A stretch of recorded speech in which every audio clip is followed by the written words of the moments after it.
Un altro morto sul lavoro, questa volta in uno dei cantieri simbolo delle Olimpiadi Milano-Cortina 2026.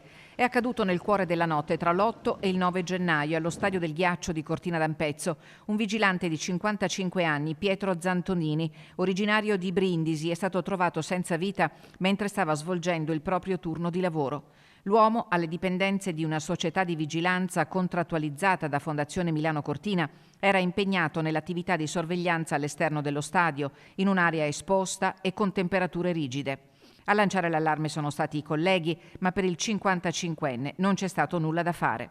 La terribile notizia ha raggiunto la moglie a Brindisi. Appresa la notizia si è recata a Cortina, dalla Puglia è salita su, e quindi insomma ha visto tenga conto che insomma il marito lamentava attraverso telefonate, videochiamate, insomma questi turni un po' abbastanza insomma logoranti. A parlare con noi al telefono è l'avvocato Francesco Dragoni del Foro di Lecce, cui la moglie di Zantonini ha affidato l'incarico per fare luce sulla tragedia. Delle condizioni di lavoro logoranti del marito la donna era a conoscenza da tempo e certamente la bolla di gelo che ha avvolto tutta la provincia in questi ultimi giorni ha contribuito a rendere ancora più difficile la sua attività, specie di notte. Per questo la famiglia non crede a una fatalità. Ha sentito e avvertito il dovere insomma, di fare una denuncia, quindi ha fatto un esposto presso la caserma dei Carabinieri di Cortina.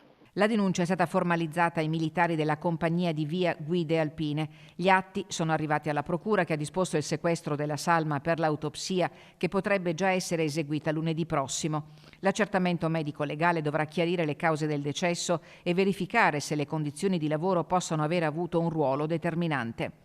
Come riferisce l'avvocato Dragone, il vigilante aveva espresso più volte alla moglie il disagio per i turni notturni e per una situazione lavorativa ritenuta pesante e poco tutelata. Ovviamente noi attendiamo l'esito degli esami che saranno insomma, espletati dal medico legale nominato dalla procura. All'esito ovviamente delle risultanze ovviamente la famiglia poi valuterà le ulteriori iniziative da intraprendere nei presunti responsabili, diretti o indiretti, della morte di questo lavoratore. Ora sarà l'inchiesta giudiziaria a stabilire se questa tragedia si sarebbe potuta evitare.